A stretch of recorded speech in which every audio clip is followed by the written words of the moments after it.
Yo esto no me préstame más. Por favor, ¿podrían desactivar sus micros los que no van a participar en la reunión?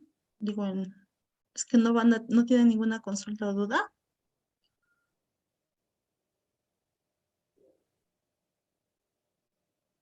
Ya. Como no hay ninguna consulta al respecto ni tampoco ninguna duda, estaríamos retomando el módulo en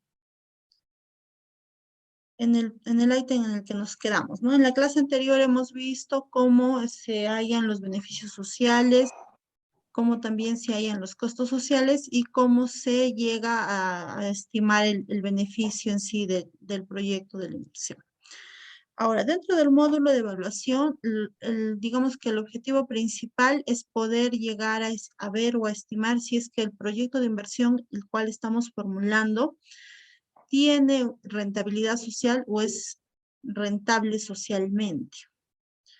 Para ello, dentro de lo que es la guía de formulación o la guía que nos dan las pautas para la formulación y evaluación de proyectos de inversión, nos menciona que existen o nos menciona los indicadores de rentabilidad que existen, ¿no? Para poder hacer o para poder comparar las alternativas de solución y ver si efectivamente los proyectos de inversión son o no rentables.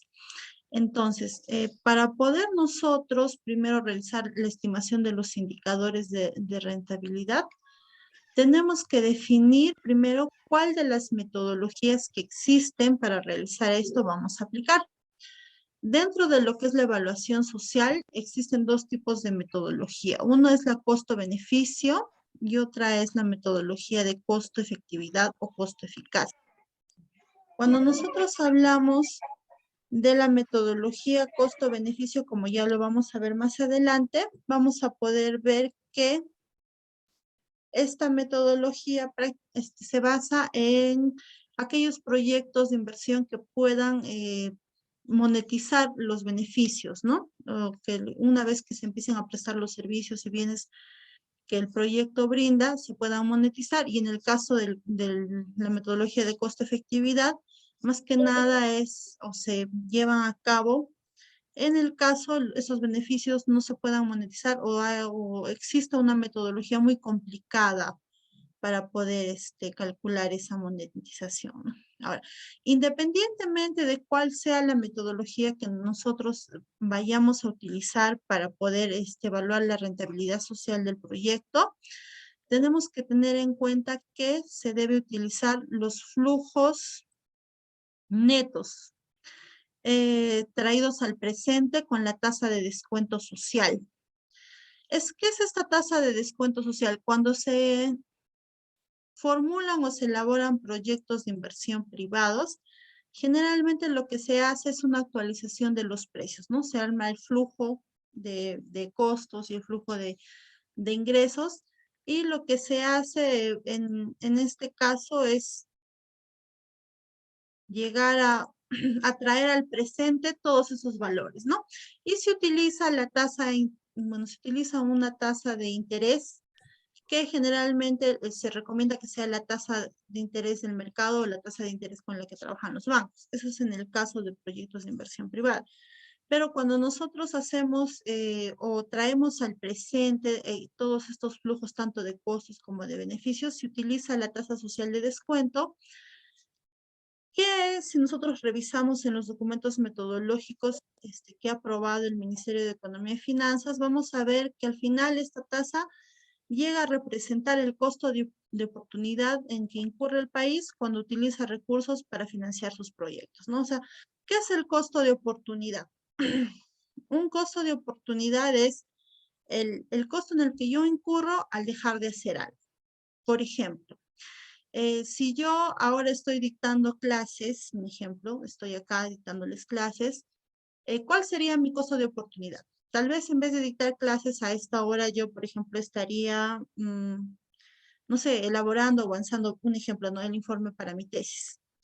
Entonces, ese retraso en el avance del informe de mi tesis, al final me podría, digamos que por hora, de yo no estar avanzando el informe, estaría perdiendo 100 soles.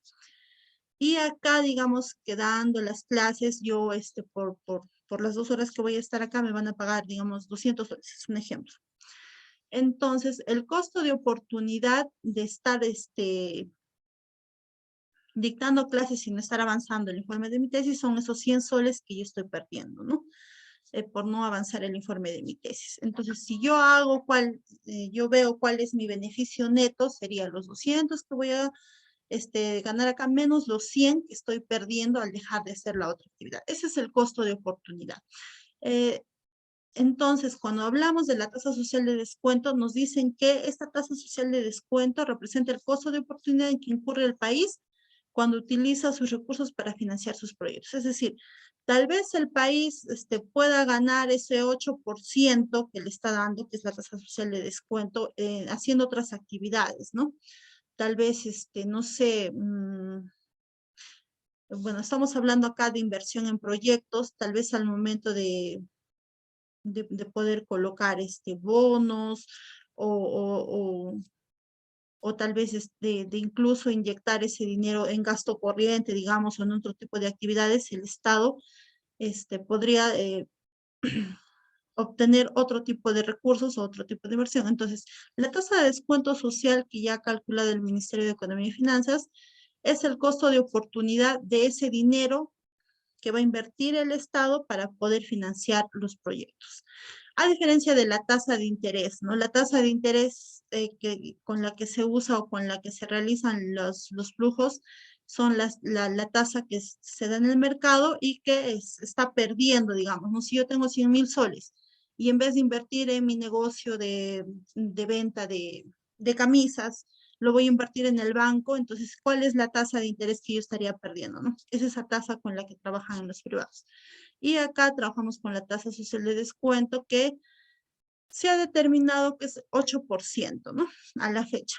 De acuerdo a los cálculos que se han sacado, es el 8% y esta tasa social de descuento transforma el valor actual de los flujos futuros de beneficios, costos de un proyecto en particular, ¿no? Es decir, ustedes saben que a través del tiempo los costos, o sea, el 100 soles que ahora tenemos, no siempre va a valer 100 soles, ¿no? ¿Por qué? Porque existen diversos factores como la inflación y el cambio que es el cambio del índice de precios, que hace que este dinero en el transcurso del tiempo se devalúe. Entonces, ese 100 soles, si vemos en flujos reales, de acá a 10 años ya no va a ser 100, sino va a ser, no sé, 90, 80 soles.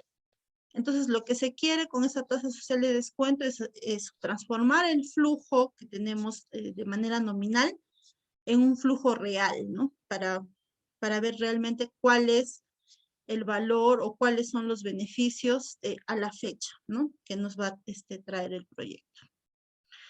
Ahora, como solamente se utiliza la tasa de descuento social, eso nos permite poder comparar el valor actual neto de los proyectos de inversión, independientemente de cuál sea la tipología, porque esa tasa social de descuento se utiliza para todos los proyectos de inversión y se utiliza para la actualización de todos los flujos, tanto de beneficios como de costos sociales, independientemente de la tipología de proyecto, ¿no?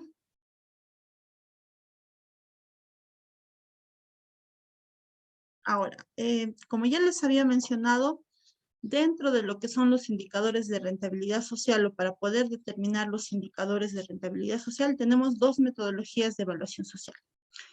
La primera es la metodología beneficios y costos o costo-beneficio y la otra es la metodología de análisis costo-efectividad o análisis costo-eficiencia, ¿no?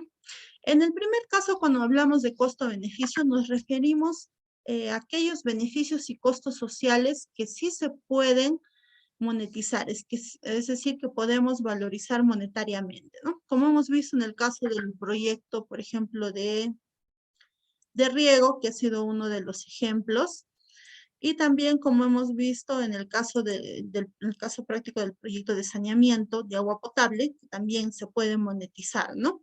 Por recursos liberados se pueden monetizar los beneficios de la población que accede a lo que es el agua potable. Entonces, cuando nosotros podemos monetizar o valorizar monetariamente nuestros beneficios, podríamos aplicar la metodología de análisis costo-beneficio. Ahora, en el caso de la metodología de costo-efectividad o costo-eficiencia, es cuando los beneficios sociales no se pueden valorizar monetariamente. Dentro de esta metodología existen varias variaciones, ¿no? Primero tenemos el análisis costo-eficiencia, que es el análisis que nos ayuda a ver cuánto nos cuesta producir una unidad de un producto, ¿no? Por ejemplo, 1 kilómetro de carretera, cuánto nos cuesta. Ahora, el análisis costo-eficacia nos ayuda a analizar lo que cuesta producir una unidad del servicio. Por ejemplo, cuánto nos cuesta producir la atención o una atención en un consultorio neonatal, por ejemplo. Y el análisis costo-efectividad analiza lo que cuesta generar un efecto de mediano y o largo plazo, ¿no?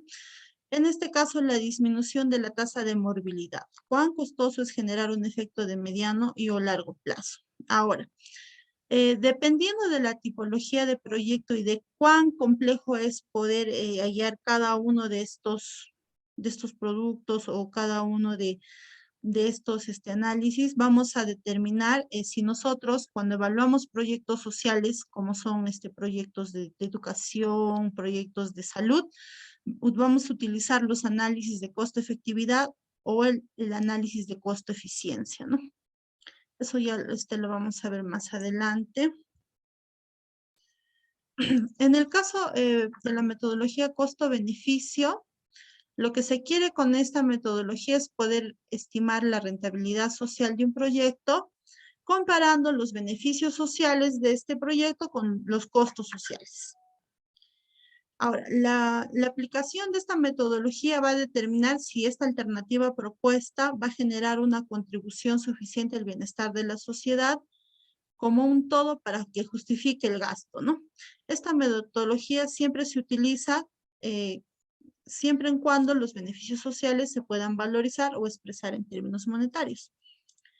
Los indicadores de rentabilidad social que se calculan con esta metodología y que van a ser los que van a determinar si el proyecto es rentable o no, son el valor actual neto social, que es el que refleja el valor en soles de hoy o al momento de iniciar el proyecto, es decir, en el primer año del horizonte de evaluación, del conjunto de beneficios netos de cada una de las alternativas. Ese es uno.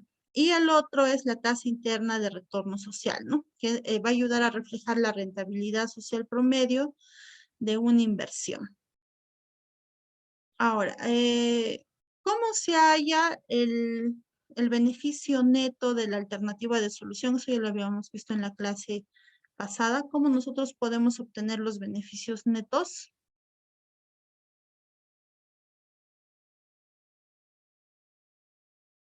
Los beneficios netos son la resta de los beneficios incrementales menos los costos incrementales del proyecto, ¿no?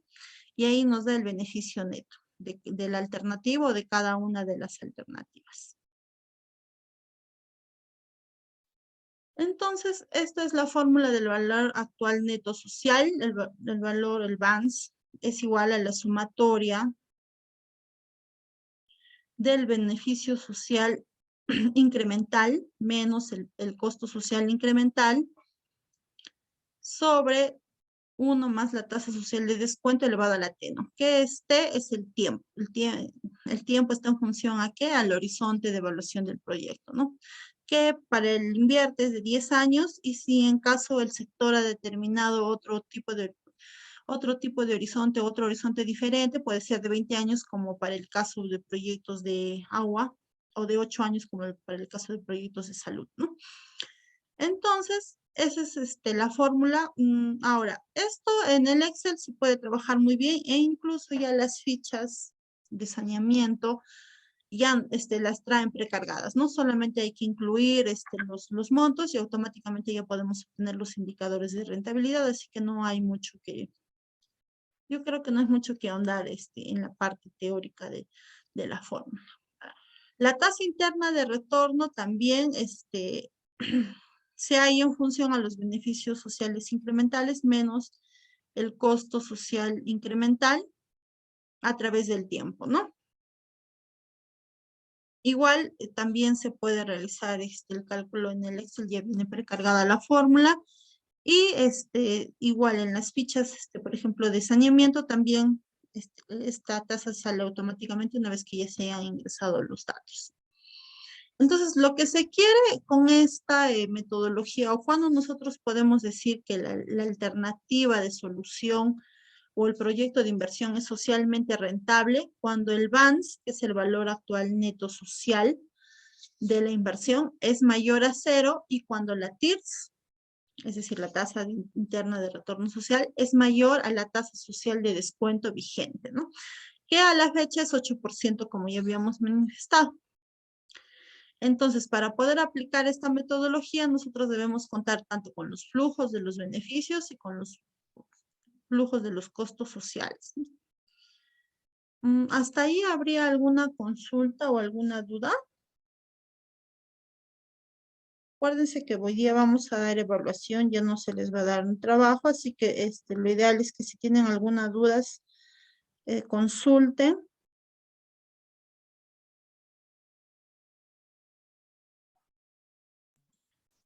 Entonces, Buenas noches. En la anterior lámina estaba escuchando de la tasa TSD.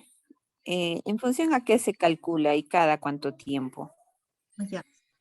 Lo que hablábamos de la tasa social de descuento, eso se calcula en función, bueno, es un estudio más o menos macroeconómico que realiza el Ministerio de Economía y Finanzas, y se calcula en función a lo que el Estado dejaría de ejecutar o financiar para poder ejecutar los proyectos, ¿no?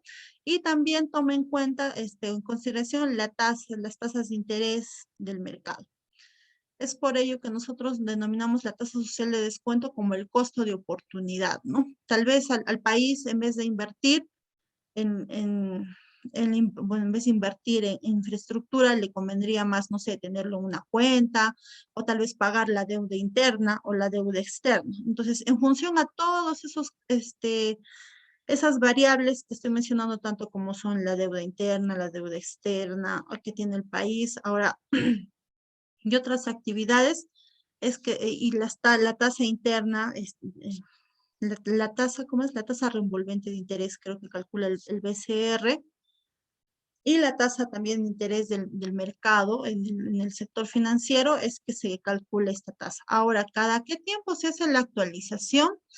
Eso generalmente va a depender de cómo van variando los indicadores macroeconómicos en el país, ¿no? Por ejemplo, cuando estábamos con el SNIP, se tenía al inicio del SNIP, que más o menos habrá sido el año 2000, se trabajaba con dos tipos de tasas. La primera, la tasa nominal, que era 14%, y la otra tasa, si no me equivoco, era 12%, que era la tasa de descuento, social de descuento real. Y había toda una metodología que te decía cuándo se aplicaba una tasa y cuándo se aplicaba la otra tasa.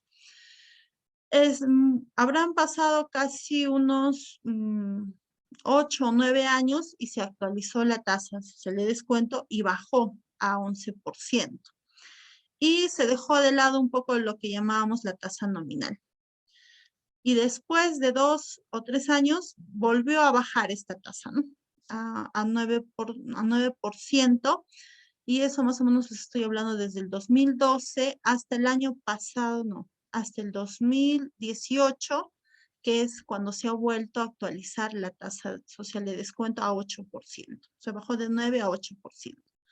Y como les digo, esto está sujeto a las variaciones macroeconómicas que hay en el país, ¿no? Diversos indicadores macroeconómicos que hay en el país, y también en función a la estabilidad económica que hay, ¿no? Cuando hay variaciones fuertes o cuando el país tal vez entra, digamos, en recesión, y esto provoca una inflación, de todas maneras lo que se tiene que evaluar es volver a recalcular esta tasa, porque la tasa también está en función a estos indicadores, ¿no? Como son la inflación, la tasa de interés en el banco financiero, las tasas que pagan de interés en el caso de la deuda interna, de la deuda externa, y otros indicadores que se expresan en el marco macroeconómico multianual, ¿no? Entonces, es así que la tasa, es así que el MEF hace un estudio, no hay un tiempo, o sea, en el estudio no dice de acá a 5 años lo vamos a volver a calcular, no hay un periodo que diga que sí se tiene que actualizar cada 5, cada 6 años, sino es en función, como les digo, a cómo van evolucionando los indicadores macroeconómicos en el país, ¿no? Y si es que existe algún tipo de, en el ciclo económico, algún tipo de cambio brusco, ¿no? En función a eso se realiza la actualización de esta tasa social de descuento. Muchas gracias, economista. Gracias. Ahora, acá podemos observar la evaluación social de un proyecto de inversión, en el cual, en el caso de saneamiento, agua potable, en el cual se aplica la metodología de evaluación costo-beneficio. En sí, el caso práctico que estábamos desarrollando con la ficha técnica de saneamiento es uno de los más completos porque comprende, los proyectos de saneamiento comprenden los dos tipos de evaluación, ¿no? La evaluación costo-beneficio para el caso de agua potable y la evaluación de costo-eficacia para el caso del alcantarillado. Entonces, habíamos dicho que para poder aplicar esta metodología, nosotros necesitamos los beneficios. Voy a ponerme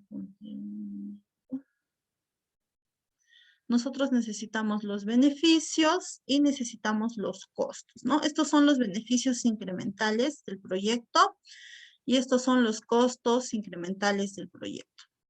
Ambos, bueno, los beneficios ya son beneficios sociales y estos son los costos a precios sociales, ¿no?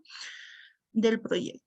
Ahora, lo que se hace es obtener el flujo neto de los beneficios a precios sociales y se aplica el factor de descuento, que es la tasa social de descuento que, como les mencionaba, es 8%, ¿no? Se aplica la tasa social de descuento y lo que nos da es el valor actual del flujo neto a precios sociales. Entonces, esto se hace la suma y de acuerdo a la fórmula que ya hemos visto, la ficha nos calcula el BAN social, el TIR, el valor anual y el ratio beneficio-costo, ¿no? Ahora, habíamos dicho que se puede decir que un proyecto es socialmente rentable cuando el BAN social es mayor a 0 y la tasa interna de retorno social es mayor a la tasa social de descuento. Es decir, cuando esta tasa es mayor al 8% y cuando el BAN es mayor a 0. Entonces, acá podemos ver que en ambos casos cumple con ese prerequisito, ¿no? Tenemos más bien muchos beneficios, es demasiado rentable. Por ahí en alguno al momento de ingresar los datos tal vez hayamos inflado algo, es por ello que sale así, pero en la vida real los proyectos de inversión no pueden tener una tasa social pero tan rentable, ¿no? Habría que hacer una buena y adecuada evaluación de los beneficios. Bueno, vemos que sí es rentable este proyecto. Eso es para el caso de la evaluación de costo-beneficio. Ahora, la otra metodología que vamos a ver es la metodología costo-efectividad o costo-eficacia. Esta metodología lo que busca es poder estimar el costo social de lograr los resultados y o los impactos del proyecto, ¿no? Como no se puede valorizar o monetizar los beneficios sociales, lo que vamos a buscar al momento de aplicar la metodología de evaluación costo-efectividad o costo-eficacia es poder ver cuánto nos cuesta socialmente poder lograr los resultados o el impacto de un proyecto de inversión. Ahora, para identificar los resultados y los impactos debemos tener en cuenta el planeamiento de los objetivos, los medios y fines tratados en el módulo de identificación, ¿no? Es ahí, es decir, debemos tener en cuenta otra vez nuestro árbol de medios y fines. Y los resultados guardan relación con el objetivo central del proyecto y los impactos con los fines de este, ¿no? Entonces, cuando nosotros hablamos de resultados, como hemos visto en el anterior, hablamos de costo-eficacia. Y cuando hablamos ya cuando hablamos nosotros ya del impacto, estamos hablando del costo efectividad. Ahora, la consulta acá sería, ¿qué metodología es más, más real y más fácil de poder aplicar en el corto plazo? Dentro de costo efectividad o costo eficacia, cuando hablamos de costo efectividad o costo eficacia.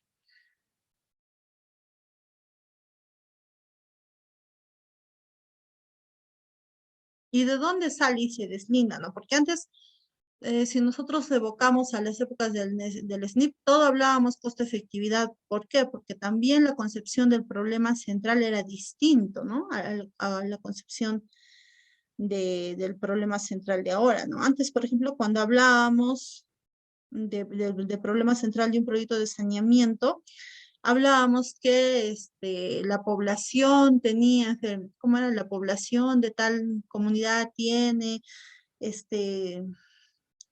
enfermedades parasitarias, o sea, ese era nuestro problema, ¿no? Y en función a eso, supuestamente nosotros queríamos hallar el costo-efectividad. ¿Por qué? Porque eso era como que el impacto del proyecto. Pero ahora si nosotros revisamos los problemas centrales de los proyectos, ya no hablamos tanto de la incidencia en la población, sino hablamos de cómo la población recibe el servicio, ¿no? Por ejemplo, la población del centro poblado tal no accede al servicio de agua potable y alcantarillado. Es distinto en que antes nuestro problema era la población tal, con altas tasas o tasas, claro, con altas tasas de enfermedades respiratorias, diarreicas. Ese era el problema, ¿no?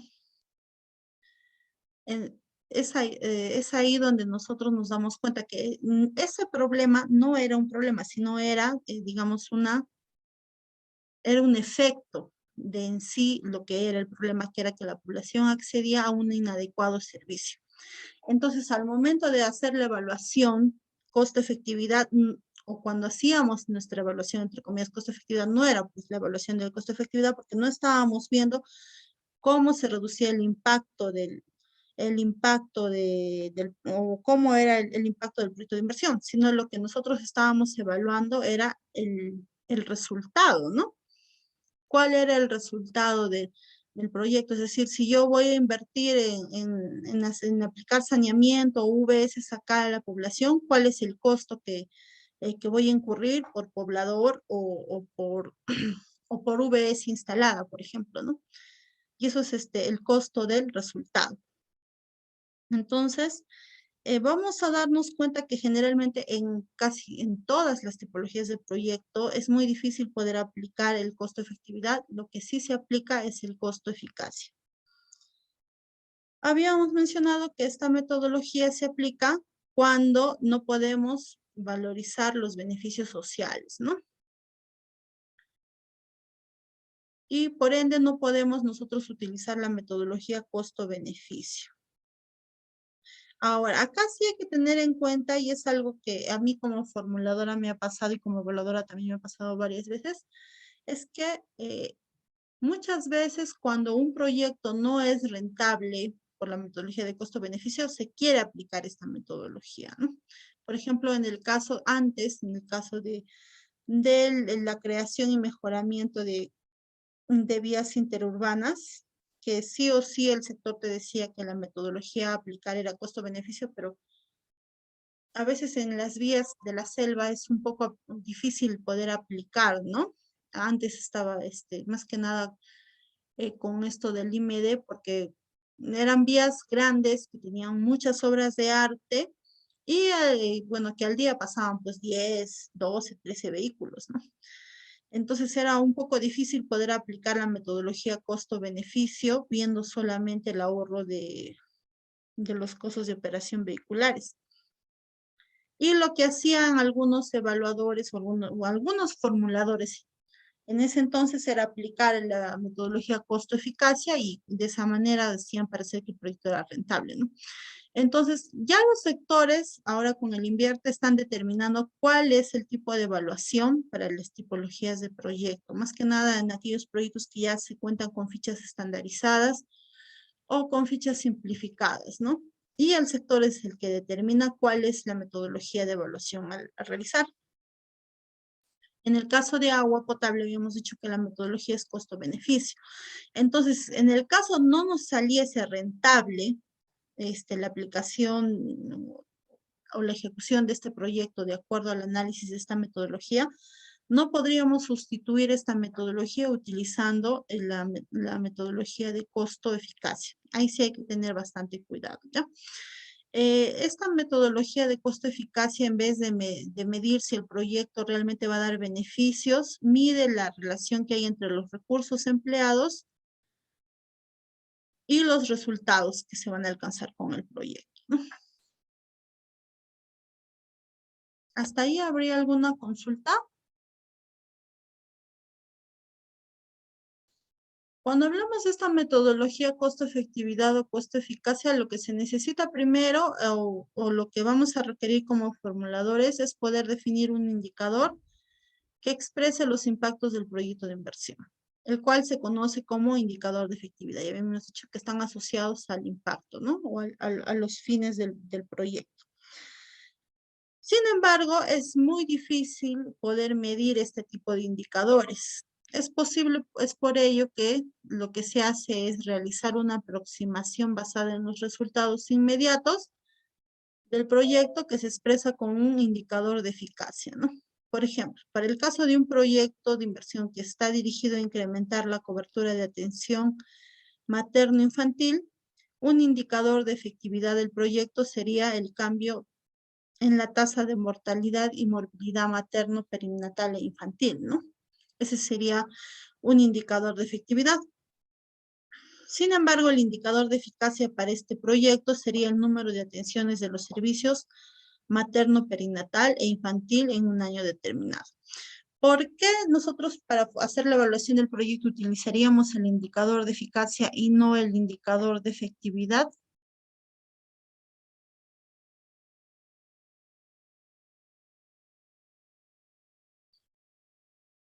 A ver, ¿por qué ustedes opinarían que utilizaríamos para evaluar el proyecto de inversión el indicador de eficacia y no el indicador de efectividad en el ejemplo de este proyecto de salud?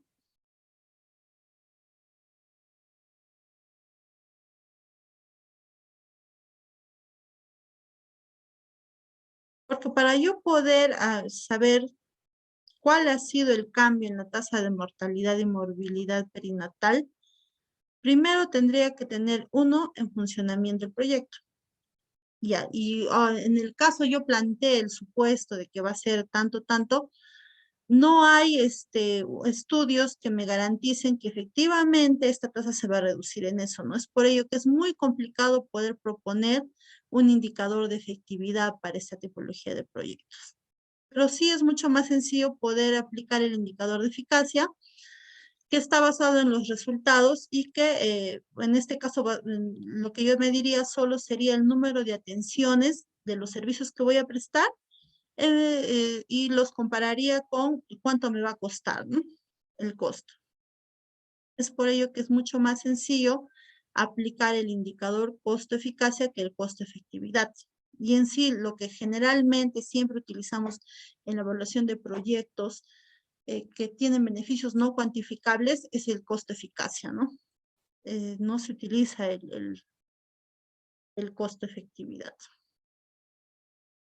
Acá tenemos una pequeña comparación dependiendo de la tipología de proyectos, de sus indicadores de eficacia y los indicadores de efectividad de los mismos, ¿no? Por ejemplo, para un proyecto de mejora de acceso al servicio de salud, el indicador de eficacia sería el número de atenciones por unidad de tiempo. Mientras que el indicador de efectividad sería la disminución de la tasa de morbilidad. Como vemos, esto está asociado a un resultado y esto a un fin del proyecto, ¿no? Mejora de la cobertura de servicio de educación primaria. El indicador de eficacia sería el número de alumnos matriculados por unidad de tiempo y el indicador de efectividad sería el incremento de los niveles de comprensión de lectura. En el caso de proyectos de recolección y tratamiento de aguas residuales, sería el número de personas beneficiadas por unidad de tiempo Y en el caso de indicador de efectividad sería disminución de la contaminación ambiental. Y para proyectos de ampliación de servicios de residuos, de recolección de residuos sólidos, el indicador de eficacia sería el número de toneladas de residuos sólidos que están dispuestas adecuadamente por una unidad de tiempo. Y el indicador de efectividad sería la disminución de enfermedades infectocontagiosas, ¿no? Si ustedes se dan cuenta como que estos indicadores de efectividad se verían más aplicables a una evaluación ex post del proyecto, ¿no? Ahora, el indicador de rentabilidad social, como ya habíamos mencionado, comúnmente utilizamos en esta metodología, es el ratio costo-eficacia. ¿Cómo se halla este ratio? Es el cociente del indicador del valor actual de los costos sociales, es decir, el VAX, valor actual de los costos sociales, entre la sumatoria de las metas del indicador de eficacia. Ahora, el indicador de eficacia es la sumatoria de las metas anuales de este indicador durante la fase de funcionamiento, ¿no? Por ejemplo, el total de atenciones de salud recuperativa en el horizonte de evaluación o el total de matrículas en el horizonte de evaluación.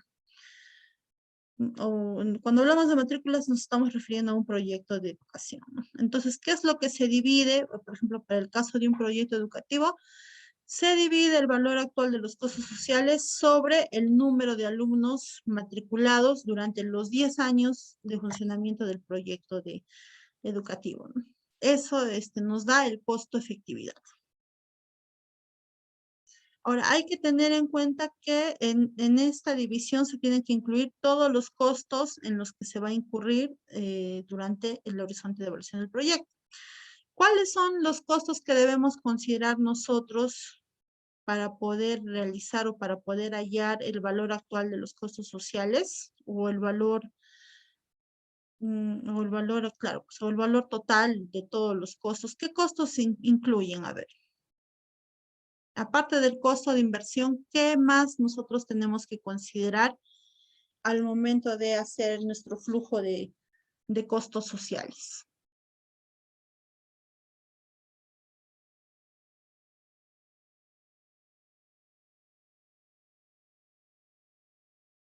Dentro de los costos del proyecto, como ya habíamos visto en el módulo anterior, nosotros tenemos que considerar los costos de inversión del proyecto, los costos de operación y mantenimiento que se van a asumir durante todo el horizonte de evaluación del proyecto y aquellos costos por reposición o reinversión, ¿no? O costos de inversión durante el funcionamiento del proyecto. Habíamos visto, por ejemplo, en el caso del proyecto de saneamiento que se necesita una bomba para poder abastecer de agua potable, y esta motobomba tiene una vida útil de 4 a 5 años. Entonces, cada 5 años, durante el horizonte de evaluación del proyecto, que es de 20 años, se tiene que colocar este costo, ¿no? O esta reinversión. Lo mismo ocurre acá. Si yo, por ejemplo, voy a intervenir en un proyecto de institución educativa y en ese proyecto de institución educativa he considerado la compra de computadoras o de equipo de cómputo y el horizonte de evaluación de mi proyecto es de 10 años, las computadoras que voy a comprar en el año 0 o en el año de inversión no me van a durar hasta el último año del horizonte de evaluación, ¿no? Sabemos que la vida útil de este equipamiento es mucho menor. Es más, la vida útil podríamos decir que es de 4 años, ¿no? Pero a veces la vida en uso o el uso que se le da a estos equipos son solamente de 3 años. Entonces, nosotros tenemos que calcular o ver, incluir dentro de los costos sociales del proyecto la compra en el año 5 o en el año 6 otra vez de todo este equipamiento, ¿no?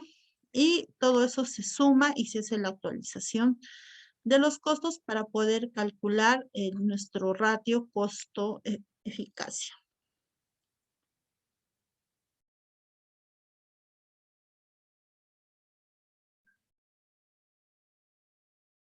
Estas son las fórmulas tanto del ratio costo-eficacia. Podemos ver. y el VAX es el valor actual de los costos sociales, ¿no?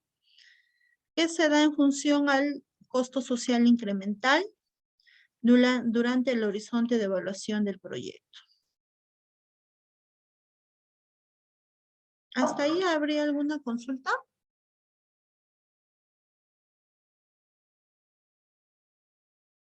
Ya para poder pasar. Ahora, ¿cuándo nosotros decimos que un proyecto es socialmente rentable? Cuando aplicamos esta metodología de costo-efectividad o costo-eficacia.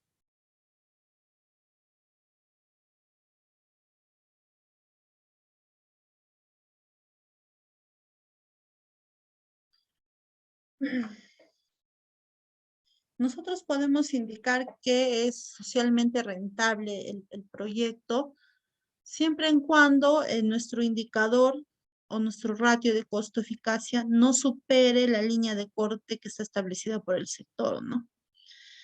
Vamos a ver, por ejemplo, para el caso de saneamiento, existen líneas de corte para el alcantarillado, dependiendo de la zona geográfica en la que se encuentra el beneficiario. Para el caso, por ejemplo, también de caminos o de vías interurbanas, existe una línea de corte o de costo por kilómetro. Entonces, se puede decir que el proyecto es socialmente rentable cuando nuestro ratio no supere esas líneas de corte. Ahora, claro que existen tipologías de proyecto que no tienen una línea de corte establecida por el sector, ¿no? Entonces, como que ahí que se deja un poco al libre albedrío, digamos, del formulador.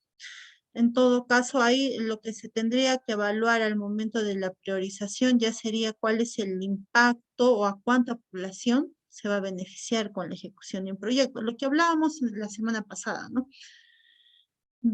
¿Qué me conviene a mí más como Estado? ¿Gastar 2 millones y poder beneficiar a 2.000 personas o gastar 2 millones y beneficiar a 20 personas? Es ahí donde ya se realiza la priorización de la inversión. Siempre en cuando el sector no haya establecido una línea de corte, ¿no?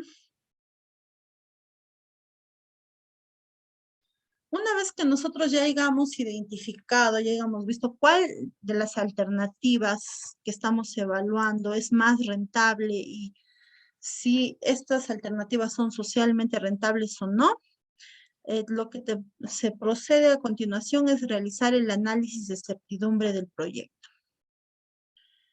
Este análisis de certidumbre lo que nos permite es poder ver, ustedes saben que cuando nosotros realizamos cualquier tipo de inversión, estamos ante la incertidumbre, uno, sobre la misma inversión, ¿no? Porque pueden ocurrir que yo en mi inversión haya planteado, no sé, haya uno inflado los costos, podría ser, algo que generalmente se da en la mayoría de proyectos, ¿no? O tal vez que haya trabajado con costos que no son de mercado, ¿no? Son los costos más bajos o son costos, bueno, no sé, ya pasados. También existe incertidumbre sobre la demanda. Cuando hay incertidumbre sobre la demanda, eso afecta directamente a qué, a mis beneficios sociales, ¿no?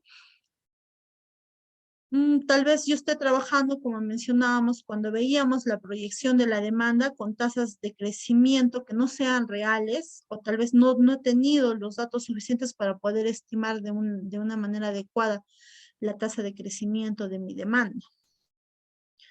También podrían existir incertidumbres sobre los costos.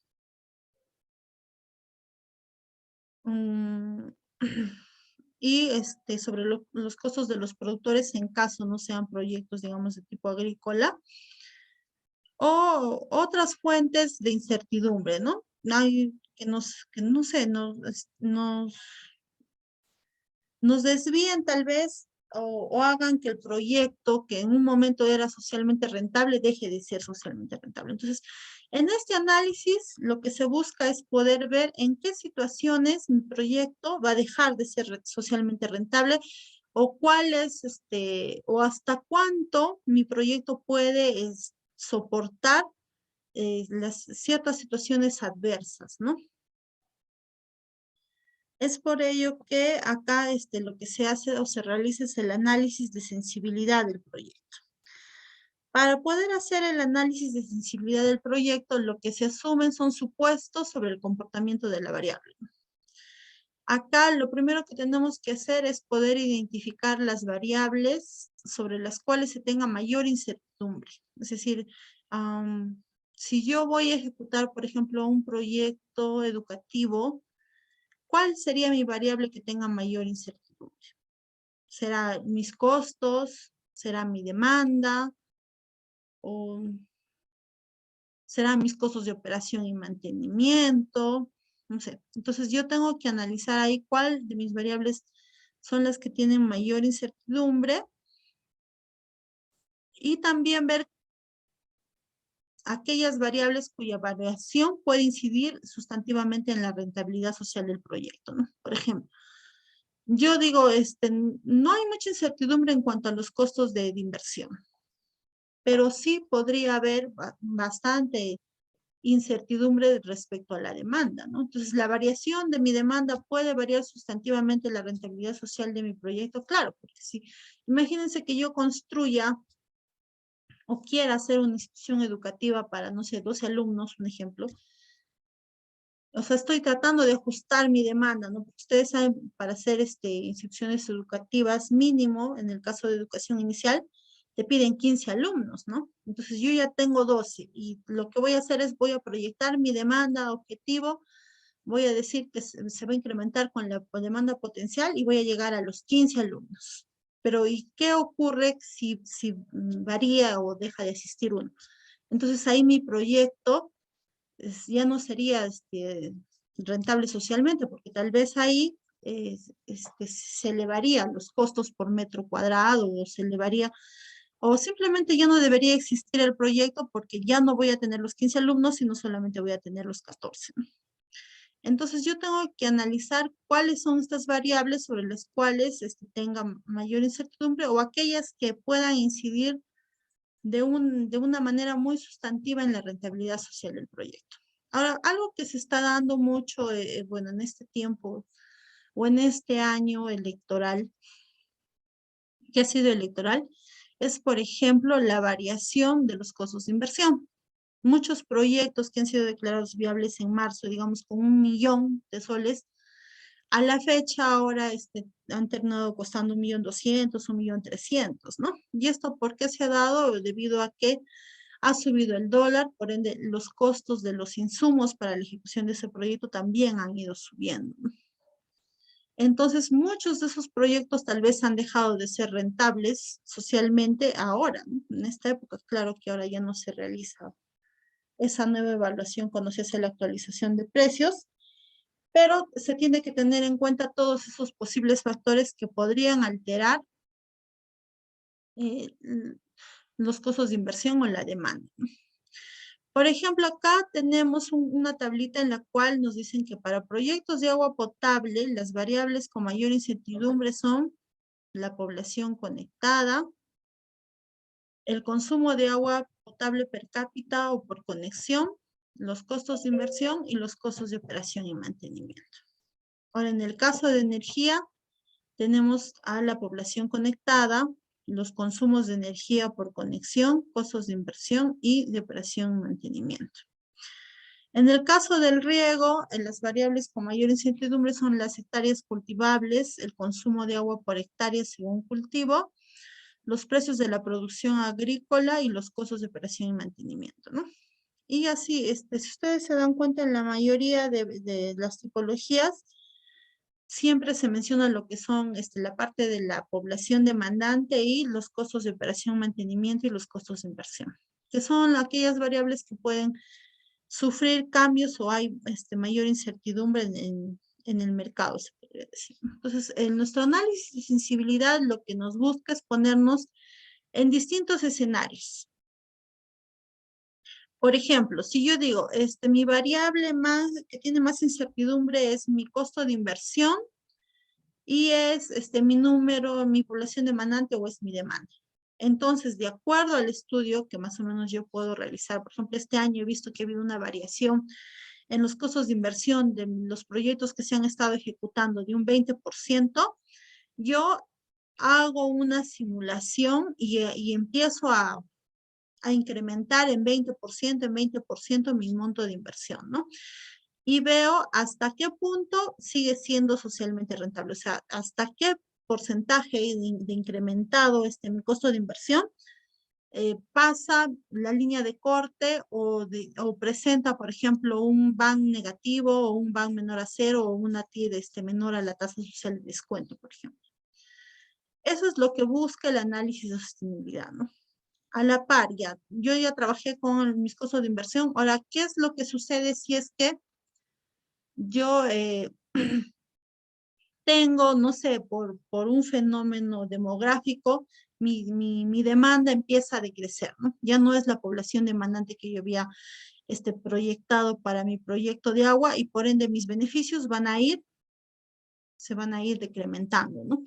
Entonces igual, hago más o menos yo el estudio, el análisis de qué pasaría si, no sé, se va decrementando en 2% o en 3%, o si hay un error en mi tasa de crecimiento poblacional, y me pongo en cada uno de esos escenarios y voy descontando, ¿no? Y veo en qué punto mi proyecto deja de ser rentable. Eso es lo que busca el análisis de sensibilidad. En ver si el proyecto puede soportar varias variaciones de estas variables, es decir, en el caso del costo de inversión o en el caso, por ejemplo, de la población demandante, ¿no? Y si la soporta, ¿hasta qué punto, no? ¿Hasta cuánto yo? ¿Hasta 50%? Entonces, por decir, si yo ya, a veces esa es la consulta que hacen muchos operadores o muchas personas que manejan o que son responsables de la unidad ejecutora, cuando ellos hacen la actualización de costos, por ejemplo, o hacen la reformulación de sus proyectos o de sus expedientes técnicos, hacen la consulta, ¿no? Señorita, ¿se ha pasado el 100% o se ha incrementado los costos en el 200%? Antes con el SNIP te decían, si te pasas de tanto, tienes que hacer una verificación de viabilidad, tienes que informarme, tienes que pedir permiso para que sigas con la ejecución del proyecto. Ahora con el Invierte no existe esa limitante, ¿no? Ahora, no sé, tú puedes registrar un 100% más, 200% más del costo de inversión durante la ejecución del proyecto y el Invierte no te dice que tienes que volver a hacer una verificación de viabilidad ni nada por el estilo.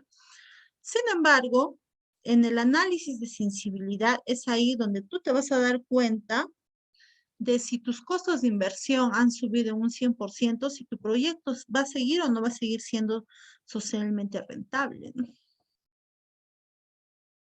Antes, cuando registrábamos en el SNIP y hacíamos estas variaciones, te pedían que registres las nuevas tasas y los nuevos indicadores. Ahora con el Invierte ya no es así, todo es responsabilidad de la unidad ejecutora.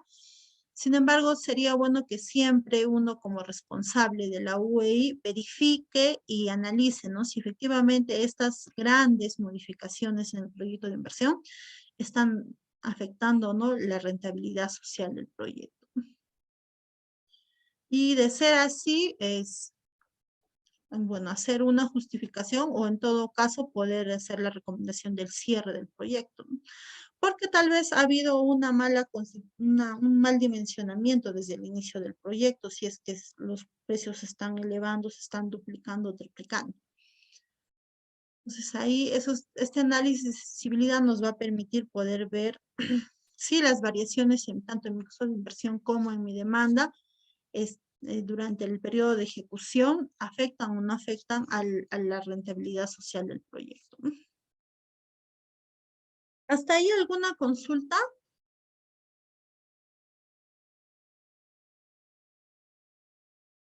Creo que ninguna. Ahora vamos a ver el caso de la evaluación privada.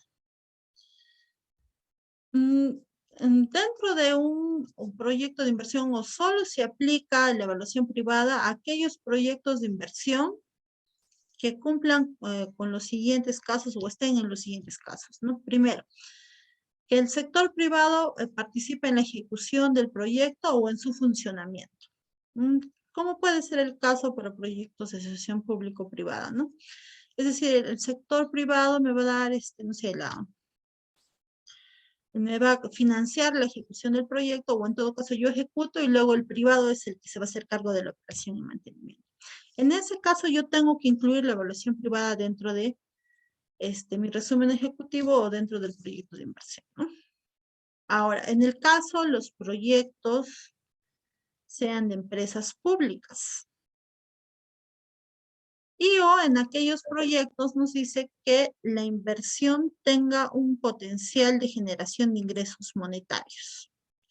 En esos tres casos se debe realizar la evaluación de rentabilidad desde el punto de vista privado. Ahora, un proyecto de saneamiento o de electrificación calzaría dentro de alguno de estos tres puntos.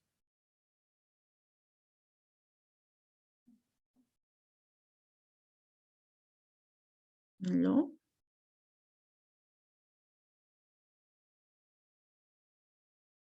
Un proyecto de saneamiento o de electrificación calzaría dentro de alguno de estos tres puntos.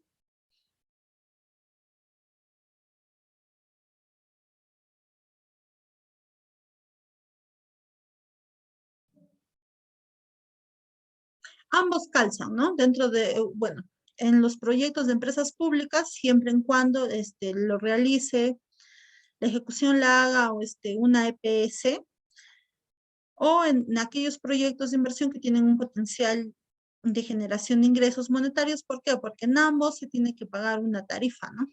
Una tarifa por el consumo de ese servicio. Entonces, para ambos se tendría que realizar una evaluación privada. Ahora, ¿qué otros proyectos podrían calzar dentro de la evaluación privada?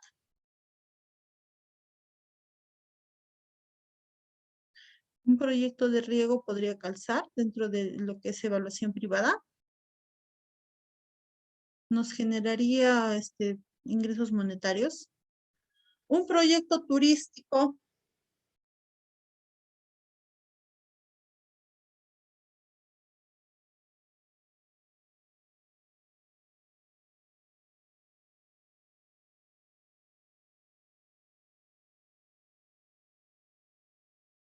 podría ser, ¿no? Siempre en cuando este proyecto turístico, tal vez su operación y su funcionamiento esté a cargo de un privado, ¿no? Ahí sí necesitaríamos una evaluación privada. Ahora, en la evaluación privada hay que considerar que se consideran los ingresos y egresos. O sea, acá nosotros cuando hacemos la evaluación social, hacemos un flujo de beneficios sociales y hacemos un flujo de costos sociales. Pero para el caso de la evaluación privada del proyecto, lo que se tiene que elaborar es un flujo de ingresos y egresos. ¿Cuáles son los ingresos? Es lo que yo voy a cobrar, ¿no? Por vender el servicio o el bien público, y los egresos son pues los costos en tanto de inversión como costos de operación y mantenimiento a precios privados en los cuales yo voy a incurrir. Todos son a precios privados o precios de mercado, ¿ya? Para las alternativas que se han analizado. Si yo he analizado dos alternativas, igual hago la evaluación privada para esas dos alternativas. Ahora, una vez más, tenemos que tener en cuenta que los ingresos para esta evaluación son los ingresos que son derivados de la venta de los servicios públicos, ¿no? Que definitivamente no son iguales a los beneficios estimados para la evaluación social. Porque, por ejemplo, cuando yo hablo de vender agua, un ejemplo, de hecho que la empresa, bueno, no se te puede vender el metro cúbico a 8 soles o a 10 soles. Pero el beneficio que nosotros hemos estimado, por ejemplo, en la ficha, no está en función a cuánto la empresa te puede vender, sino a cuáles son los recursos que se han liberado, a cuál es al costo del tiempo, ¿no? Que se ha liberado para que cuando la persona ya tiene el servicio en su domicilio, ya no va a la fuente para poder obtener ese recurso. Entonces, para la evaluación privada se utilizan los flujos de ingresos y egresos, y estos ingresos se derivan de la venta de los servicios públicos. No son igual a los beneficios que hemos visto en la evaluación social.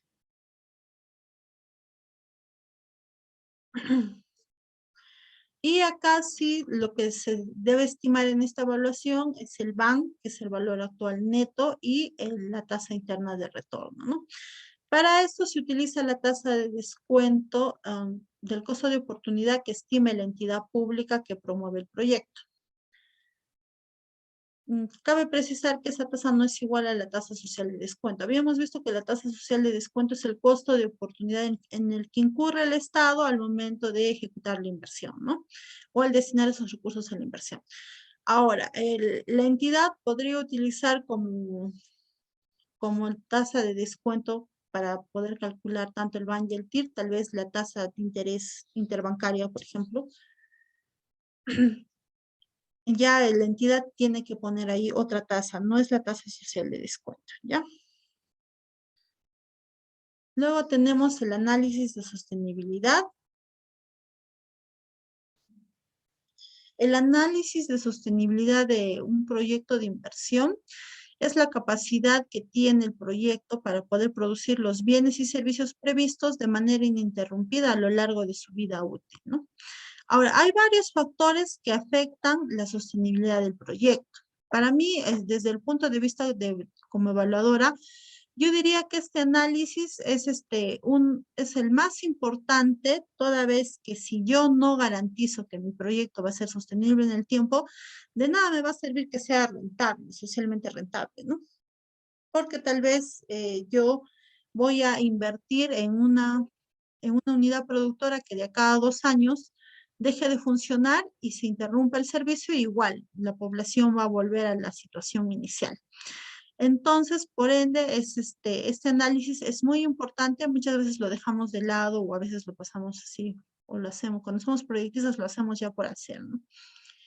Primero, hay que analizar la sostenibilidad financiera del proyecto. ¿Esto se da en todos los proyectos? Sí. ¿Qué es la sostenibilidad financiera, no? Acá lo que se tiene que analizar es la capacidad de la entidad correspondiente que tiene para poder asumir los costos de operación y mantenimiento. O sea, ¿quién es la entidad que corresponde para asumir los costos de operación y mantenimiento del proyecto? Por ejemplo, en un caso de un proyecto de educación, es la dirección, es el Ministerio de Educación a través de sus direcciones regionales, ¿no? De educación.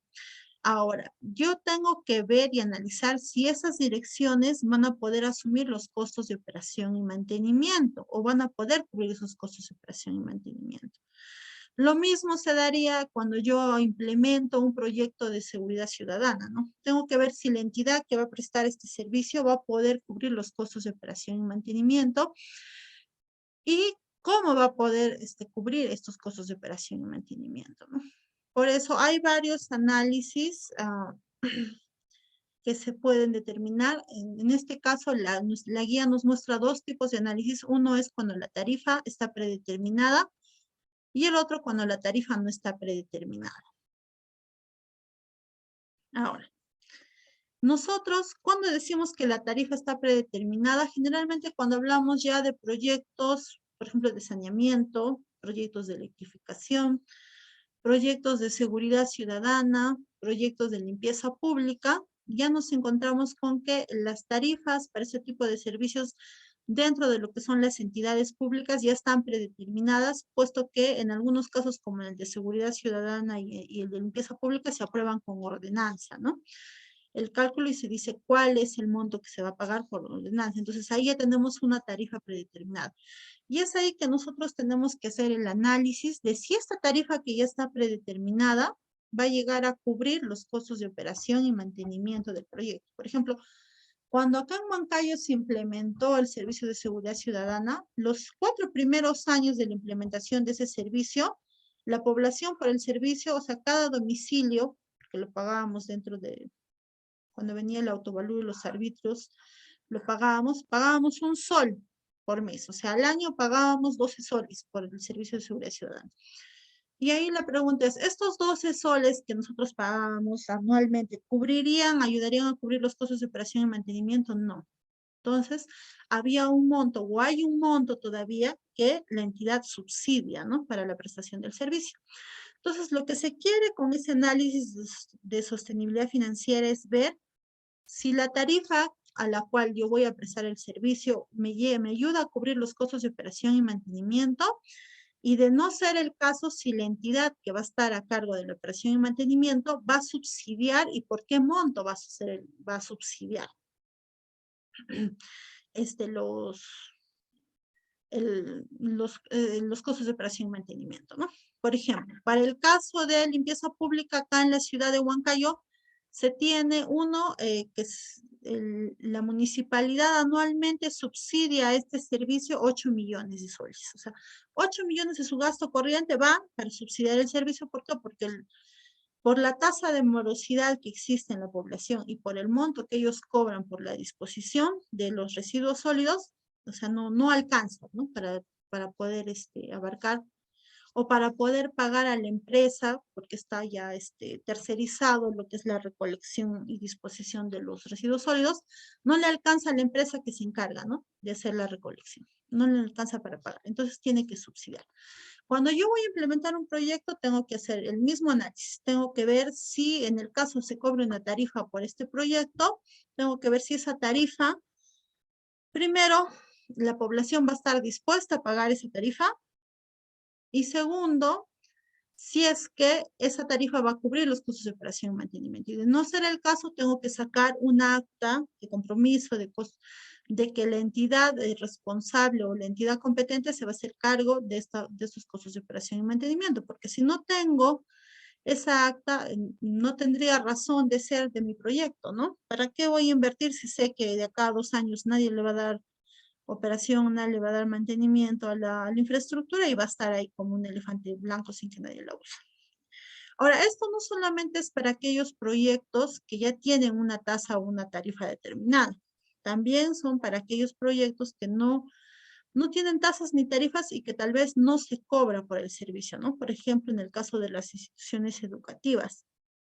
Igual, acá se tiene que hacer el análisis, si bien es cierto que no se paga una tarifa, o sea, los estudiantes no van a pagar una tarifa de matrícula, se tiene que saber exactamente con cuánto la Dirección Regional de Educación se va a hacer cargo para poder cubrir los costos de operación y mantenimiento. A veces es muy sencillo sacar el acta en donde te dice la Dirección Regional, sí, yo voy a cubrir los costos, pero nosotros ya hemos tenido no uno, sino varios casos en el caso de instituciones educativas y hospitales, ¿no? En la semana anterior yo les hablaba de una institución educativa emblemática, que es el Santa Isabel, que se ha ejecutado acá, ha pasado por el SNIP, dejó de ser emblemática y pasó por el SNIP, y cuando se hizo el proyecto de inversión y el expediente técnico, dijeron, la DREC firmó el compromiso de que sí se iba a hacer cargo de la operación y mantenimiento, pero nunca pusieron el monto, ¿no? Porque ellos solamente dijeron, yo me hago cargo de la operación y mantenimiento antes de la formulación del proyecto, digamos. Pero ellos nunca se dieron cuenta que los costos de operación y mantenimiento de la nueva infraestructura se habían incrementado en más de 700,000 soles. Es decir, si los costos de operación y mantenimiento de la institución educativa antes de que se genere la nueva infraestructura era de 1 millón, ahora ya era 1.700.000 para el inicio de ejecución del proyecto, ¿no? Y eso ha sido un serio problema para que esta entidad recepcione el proyecto de inversión. A pesar de que el mismo que ha ejecutado es el mismo gobierno regional, pero la dirección regional puso en conocimiento que no tenía la capacidad para hacerse cargo de esos costos de operación y mantenimiento. Y ahí recién el gobierno regional ha tenido que solicitar un crédito suplementario al Minedu para que le asigne más recursos, y lo mismo sucede cuando se ejecutan los hospitales. Nosotros acá ya tenido 2 hospitales grandes que se han culminado de ejecutar, y igual, ¿no? Por ejemplo, en el caso del INEM, que era un hospital nuevo, que es un hospital nuevo, sus costos de operación y mantenimiento llegan a 20 millones anuales. Hasta ahora se está luchando, se está tratando de conseguir, estamos más o menos en 15 millones, todavía faltan 5 millones que el INEM, que es el Instituto Nacional de Enfermedades Neoplásicas, tendría, ¿no?, que transferir. Y en el caso del Hospital Carrión, que es un hospital de tipo 1-3, sucedió lo mismo. Se incrementaron en 8 millones los costos de operación y mantenimiento, pese que existía una carta de compromiso que decían, sí, yo voy a hacer cargo de la operación y mantenimiento. Hasta la fecha todavía se sigue, ya el hospital ha entrado en funcionamiento más o menos 5 años, pero hasta la fecha todavía se está tratando de llegar a esa brecha de 8 millones que faltan para la operación y mantenimiento. Entonces, es muy importante poder garantizar y poder sacar con tiempo los compromisos de los entes rectores para poder garantizar la sostenibilidad financiera del proyecto. Si no, la infraestructura que construimos o la unidad productora se va deteriorando y al final es mucho más caro para el Estado poder volver a intervenir en la misma unidad productora, ¿no? Eso es en cuanto al análisis de sostenibilidad. Ahora, aparte de hacer el análisis de la sostenibilidad financiera, también se tiene que evaluar la sostenibilidad que existe respecto a la libre disponibilidad de terreno, también respecto a la adquisición o bueno, a la facilidad o a encontrar dentro de la zona los insumos para la producción o digo para la construcción o para la ejecución del proyecto, porque también hay muchos proyectos que se caen, por ejemplo, porque en la zona no existen canteras o no hay material que, bueno, no sé, eso ha sucedido acá, ¿no? Y, mi expediente técnico decía que yo tenía que usar piedra laja para mejorar el piso del parque, pero no, pues acá no hemos encontrado la oferta de piedra laja, la obra se ha paralizado un año para traer desde Arequipa la piedra laja y colocar en el parque, por ejemplo. Entonces, ese tipo de análisis se realiza en lo que es la sostenibilidad del proyecto, ¿no? Ver si no vamos a tener en algún momento problemas tanto como con los insumos al momento de ejecutar el proyecto o tanto como cubrir los costos de operación y mantenimiento al momento de ejecutar el proyecto de inversión. Digo, al momento del horizonte de evaluación o el de funcionamiento del proyecto. Al respecto, ¿ya habría alguna consulta? Después de hacer el análisis de sostenibilidad, pasamos a poder identificar o indicar las fuentes de financiamiento del proyecto de la inversión.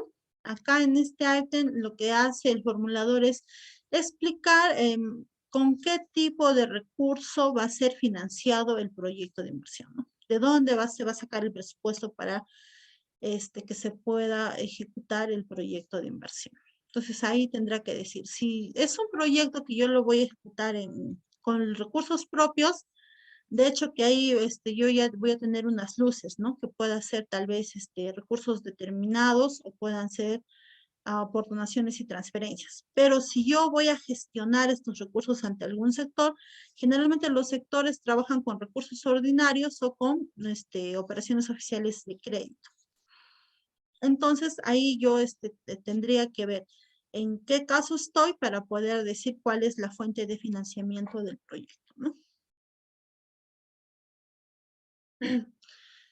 Y finalmente tenemos la matriz de marco lógico, que es una herramienta que nos ayuda a poder resumir toda la información del proyecto y ver si es que existe o no existe consistencia, ¿no? Con las acciones, con los componentes, con el propósito y con el fin al cual va a ayudar o contribuir la ejecución del proyecto.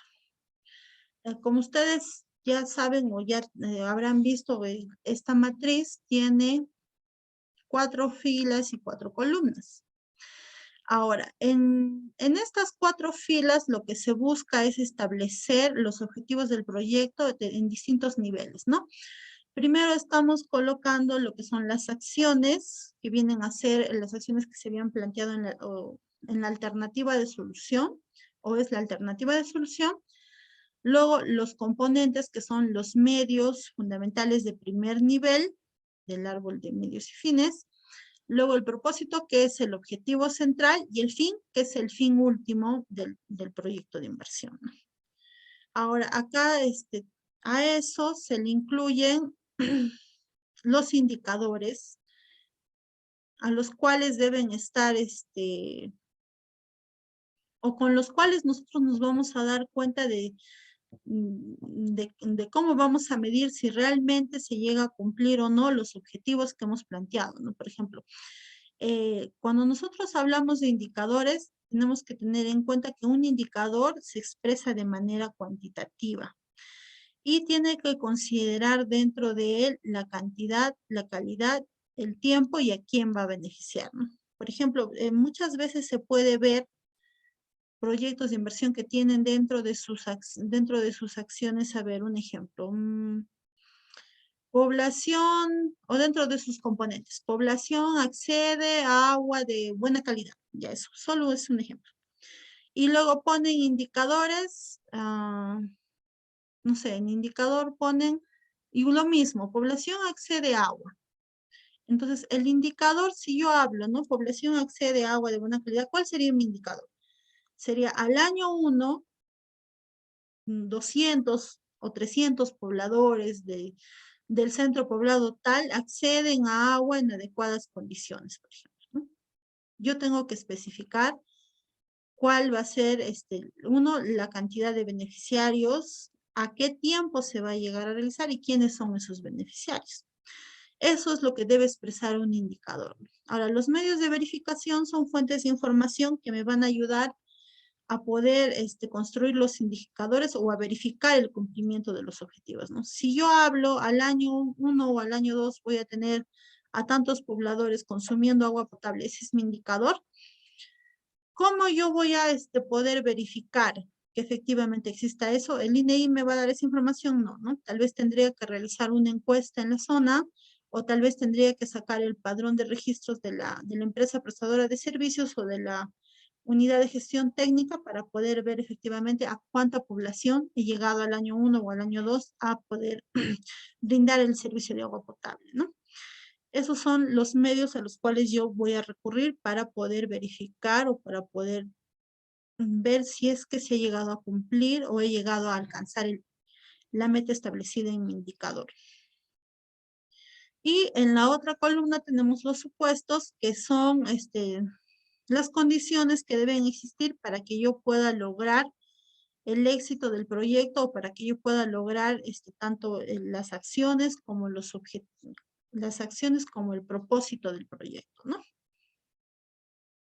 Hay que tener en cuenta que el marco lógico expresa una relación causa-efecto que guía el orden establecido de los mismos, ¿no? Es decir, ustedes cuando han visto el módulo de identificación han construido un árbol de causas y efectos. Este árbol de causas y efectos se convierte, al volverlo en todo positivo, en un árbol de medios y fines, y ese árbol de medios y fines es el que prácticamente se traslada al marco lógico, ¿no? ¿Por qué? Porque se agarran los componentes, el propósito y el fin último de ese árbol y se coloca en el marco lógico. Entonces, el marco lógico al final, ¿para qué nos sirve? ¿Para qué nos ayuda? Nos ayuda a poder hacer un monitoreo, para poder hacer una evaluación ex post del proyecto una vez que esté implementado. Es decir, que una vez que se implementó el proyecto, después dependiendo del tipo de evaluación ex post que yo voy a aplicar, podemos determinar si se han llegado o no se ha llegado a cumplir con los objetivos del proyecto. Y finalmente, vemos lo que son las conclusiones y recomendaciones. Dentro del Lipton-Sterten, que ya es el final, lo que hace la unidad formuladora, que es la encargada de aprobar o declarar viables los proyectos de inversión, tiene que indicar cuál ha sido el resultado del proyecto, ¿no? Si el proyecto es viable o no es viable. Y para ello, la unidad formuladora tiene que sustentar este veredicto en el cumplimiento de 3 atributos del proyecto. Es decir, para que la unidad formuladora me diga el proyecto es viable o no es viable, el proyecto debe cumplir con 3 atributos y si no cumple los 3, bueno, será no viable, ¿no? Entonces, ¿cuál es el primero? Es que el proyecto de inversión esté asociado o contribuya al cierre de una o más brechas prioritarias de acceso a infraestructura o servicios y que éstas estén vinculadas en el programa multianual de inversiones. Si ustedes revisan el decreto legislativo 1452, que es el decreto que ha creado el INVIERTE, en uno de sus artículos manifiesta, ¿no?, que la unidad formuladora solo formulará proyectos que estén asociados o vinculados a los objetivos establecidos en su programa multianual de inversiones. Entonces, por decir, si yo soy un gobierno local y quiero hacer un proyecto de limpieza pública y dentro de mis brechas identificadas y dentro de mis funciones priorizadas no está el indicador que corresponde a limpieza pública, no debería o no tendría por qué enviar a hacer ese proyecto de inversión, ¿no? Tendría que modificar primero mi PMI y luego recién, después de eso, enviar a formular ese proyecto de inversión. Entonces, lo primero que tiene que ver la unidad formuladora es si este proyecto que ha estado evaluando está asociado a esas brechas prioritarias que han sido priorizadas en su programación multianual de inversiones. Eso es uno. Luego también tiene que verificar que el incremento en el bienestar de la población va a ser sostenible durante el funcionamiento, ¿no? O sea, tiene que ver si realmente el proyecto es sostenible en el tiempo. Es por ello que les decía que el análisis de sostenibilidad es, bueno, es muy importante, ¿no? De este depende que el proyecto sea viable o no sea viable. Para ello tiene que verificar la unidad formuladora que existan los arreglos institucionales y organizacionales para poder llegar a ejecutar el proyecto, ¿no? Y como tercer atributo tiene que ver que la alternativa de solución que está siendo recomendada en el proyecto de inversión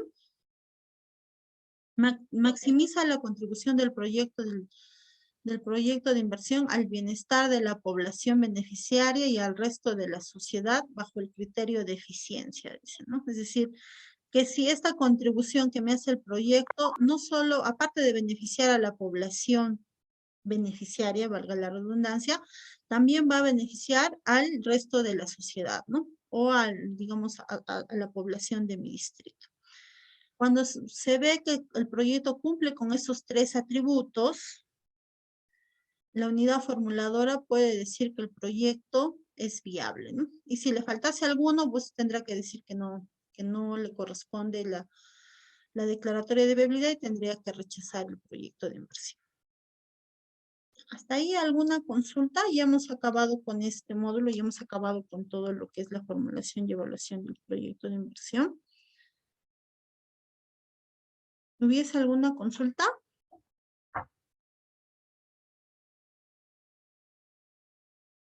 Pregunten.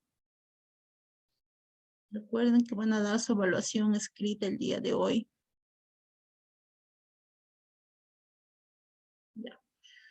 No habiendo consultas, más bien, ¿les parece si vamos o terminamos de desarrollar el caso práctico? Nos quedan todavía 15 minutos. A ver si podemos culminar. En nuestro caso práctico, el día martes habíamos ya ingresado, no sé si podrían abrir todo su ficha de saneamiento, su ficha técnica estandarizada de saneamiento urbano.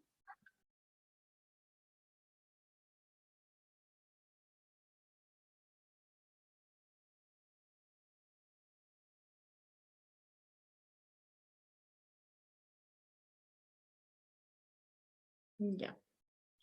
Habíamos ya ingresado la información respectiva al propósito de viaje, ¿no? Ya habíamos visto que toda esta información que está acá en el caso 1, que es la información de consumo de los no conectados, jalaba del diagnóstico de la población, ¿no? Entonces ahí no teníamos ningún problema. Habíamos ingresado ya el propósito de viaje, que era para poder ver el caso 2, que es por acarreo desde la fuente, que eran las personas que no acceden al servicio de agua potable que van a traer el agua desde la misma fuente. Ingresamos los parámetros de evaluación social y en función a eso ya nos daban, ¿no? El consumo de los no conectados al servicio que acarrean el agua, ¿no? Y cuál es el costo que representa ese tiempo de acarreo al mes. Ahora, igual se iba a determinar el segundo punto de la curva de demanda. Habíamos visto que tanto para los proyectos de electrificación como para los proyectos de saneamiento, estábamos viendo el caso de los beneficios sociales en función a qué, a liberación de recursos e incremento en el consumo del bien, ¿no? Esos eran el cálculo de los beneficios. Y para nosotros poder obtener cuáles eran los beneficios, teníamos que hallar primero la curva de demanda de nuestro servicio y luego las áreas, ¿no? Estas áreas para ver en cuánto se estaba incrementando, cuál era el valor, digamos, monetario del incremento del beneficio en el caso de las personas que eran no conectadas y en el caso de las personas que tenían racionamiento del servicio de agua potable, ¿no? Entonces, acá, antes esto lo teníamos que hacer manualmente en el Excel. Introducíamos los datos y teníamos que sacar. Ahora, la misma ficha ya te da, ¿no? Acá te ayuda, acá dice determinación de la curva.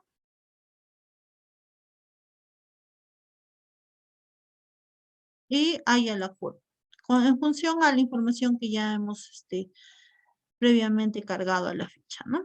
Entonces acá, por ejemplo, nos da el consumo de los no conectados al sistema, el consumo de usuarios con micromedición, el consumo de los usuarios con racionamiento. Y en función a eso, ya se puede obtener cuáles son los beneficios bueno, en este caso de la población, en cuanto a beneficios por recursos liberados por familia mes, dice, ¿no? Para el caso de nuevos usuarios es 105 soles. Beneficio por incremento del consumo de agua, dice, 543 y para antiguos usuarios 168. ¿Por qué? En el caso de recursos liberados para antiguos usuarios, como ellos sí contaban ya con el servicio de agua, solo que era racionado, entonces no, ellos no iban a cargar agua, no iban a comprar agua de la cisterna, ¿no? Es por ello que no hay beneficios por recursos liberados, pero sí existen beneficios por el incremento del consumo de agua, porque se supone que con la implementación del proyecto van a pasar de tener 2 horas al día agua, las 24 horas, ¿no?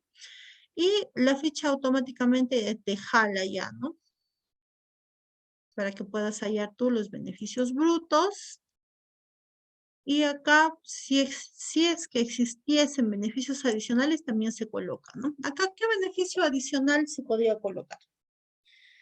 Habíamos visto en la clase anterior los tipos de beneficios que existen, ¿no? Cuando se ejecuta un proyecto. Los beneficios directos, que son esos los beneficios por liberación de recursos, por mayor consumo del servicio, pero también teníamos beneficios indirectos y también existían las externalidades, ¿no? Positivas. Entonces, acá, por ejemplo, si yo pudiese cuantificar el ahorro de las personas en lo que es el tratamiento de enfermedades diarreicas agudas o de enfermedades dérmicas, podría considerar como un beneficio adicional, ¿no? También.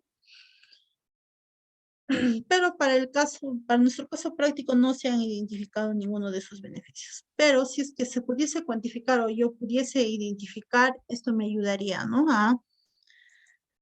A incrementar el beneficio social del proyecto. Estos son los beneficios sociales para el caso de agua potable. Ahora, ¿existirían beneficios sociales cuantitativos para el caso del alcantarillado? No, hemos visto que en ese caso no hay, no se puede cuantificar, ¿no? Los beneficios del alcantarillado. Solamente la población accede, bueno, a beneficios o mejoras que se pueden expresar de manera cualitativa, no cuantitativa. Ahora, para poder establecer los costos a precios sociales, acá lo que tenemos que ver es la incidencia, ¿no? Tenemos acá los costos de inversión, que ya hemos cargado en el módulo anterior, y el costo total a precios privados del agua potable me ha salido, es 10.015.000 soles, por ejemplo. 10.015.000 soles. Y ahora, en función a la incidencia, que si ustedes revisan el instructivo de la ficha técnica, te dan como ejemplo, como referencia esta incidencia, eso es lo que he usado. Se colocan los montos y te haya el costo a precios sociales, ¿no? Colocas los factores de corrección, que también en la misma ficha, en el mismo instructivo de la ficha técnica te dan, ¿no? Los factores de corrección para cada uno de estos bienes o de estos rubros ya desglosados. Entonces, se ha hecho lo mismo tanto para el caso de agua potable, para el alcantarillado y para lo que es el sistema de tratamiento de de aguas residuales. Entonces, acá ya tenemos nuestros costos a precios sociales. Y la ficha te da automáticamente, ya con todos los datos como se ingresado anteriormente, te otorga, ¿no? Te da los beneficios brutos. Luego, bueno, hace también ya, corre, ¿no? El flujo de los costos incrementales, el flujo neto y de acuerdo a la tasa o el factor de descuento que se utiliza, te da el valor actual del flujo neto a precios sociales, ¿no? Y finalmente saca el BAN social, el TIR y el ratio. Esto es el...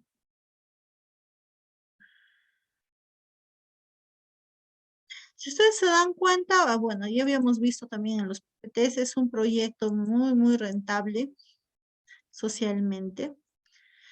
Pero esto es para el caso del agua potable y para el caso del alcantarillado lo que se usa es la evaluación social, costo-efectividad.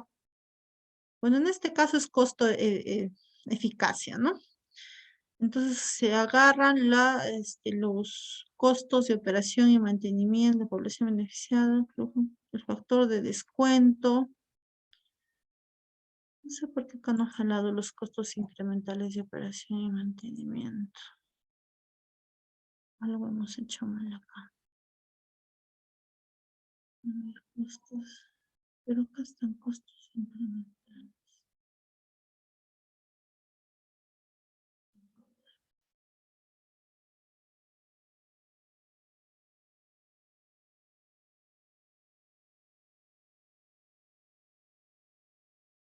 Pero acá están costos de mantenimiento, costos de agua potable.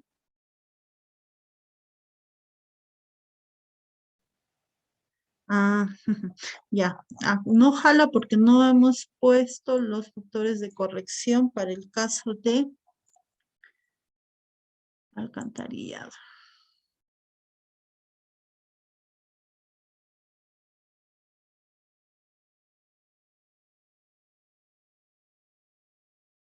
Ya. Ahora sí. Ya, ahora sí.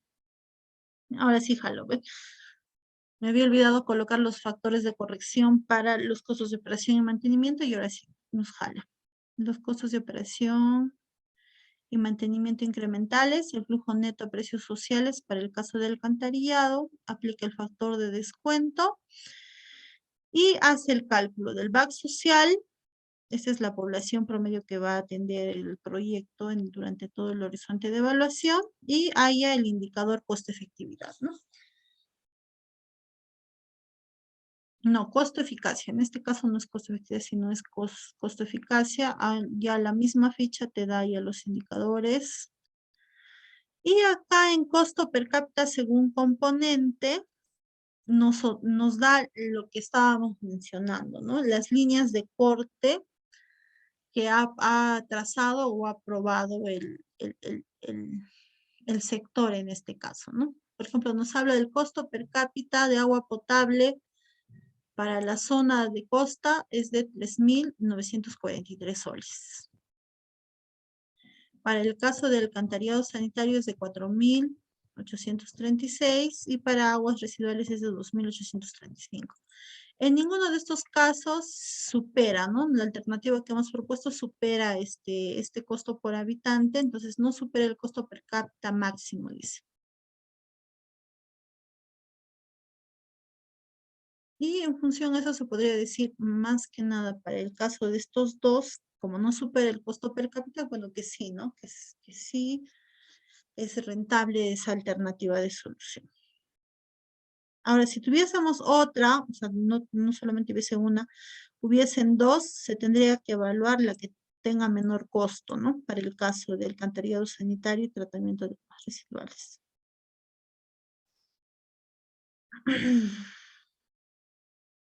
Y acá también la misma ficha ya te da el análisis de sostenibilidad.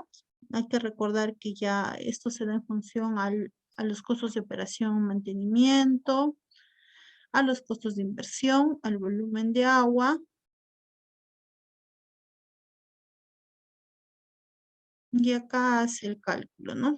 De cuál es el costo de la tarifa. O sea, hace todo el cálculo tanto de los costos de inversión como los costos de operación y mantenimiento para que pueda hallar cuál es el costo por metro cúbico, por producir un metro cúbico de agua del sistema. Y se supondría que yo, para poder garantizar la sostenibilidad del proyecto, tendría que sacar un acta de compromiso de la empresa prestadora de servicios y también de la población de que sí van a pagar esta tarifa, ¿no? Por metro cúbico, para que se pueda garantizar que el proyecto va a ser sostenible. Y ahora, en caso la población no quiera pagar esta tarifa, tendría que sacarle, no sé, a la municipalidad o a la empresa prestadora de un compromiso o un informe que me diga de dónde va a subsidiar el monto que no va a ser cubierto, ¿no? Por la población, que no va a pagar el servicio. Eso sería el análisis de sostenibilidad y, bueno, acá también podemos seleccionar nosotros el tipo de ejecución y la fuente de financiamiento del proyecto, ¿no? Eso, como les decía, va a depender bastante de cuál es el tipo de quién va a ejecutar el proyecto. Si yo lo voy a ejecutar como entidad o lo voy a enviar a buscar financiamiento, ¿no? Generalmente lo que más se recomienda es que la ejecución de los proyectos de inversión se realice por contrata, pero si es que mi entidad fuese una entidad grande que tiene, bueno, bastante capacidad instalada o mano de obra instalada para ejecución de proyectos, tendría que hacerlo por administración directa, ¿no? Eso también va a depender. Y el mismo proyecto también ya te da la matriz de marco lógico. Acá lo que sí tenemos, esto jala. Habíamos dicho que todas las celdas que están acá en blanco, jala. Entonces esto jala de la parte de identificación que no hemos rellenado. Y acá solo se rellenarían las acciones. ¿Cuáles son las acciones? Son las que es la alternativa de solución, ¿no?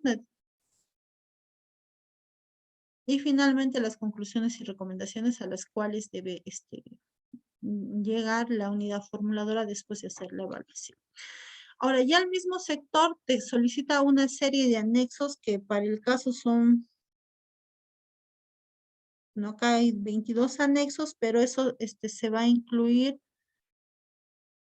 si es que correspondería o no, ¿no? También va a depender de la naturaleza o tipología de intervención del proyecto. ¿Hasta ahí habría alguna consulta de parte de ustedes?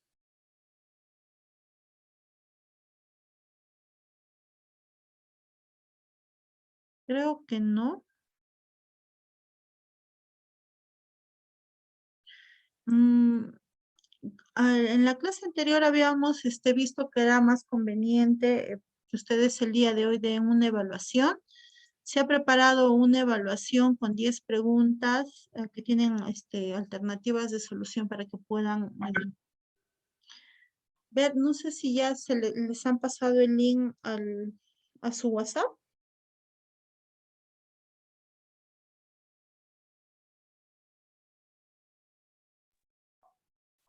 Buenas noches. El link está en el Zoom, en el chat del Zoom. Ya pueden dar inicio. Ya. En todo caso, ya se daría inicio a la evaluación, ¿ya? Si tienen alguna duda o alguna consulta, me la hacen llegar y yo les voy a acompañar hasta las 9. Más bien, muchas gracias por la participación a cada uno de ustedes. Tengan todos buenas noches.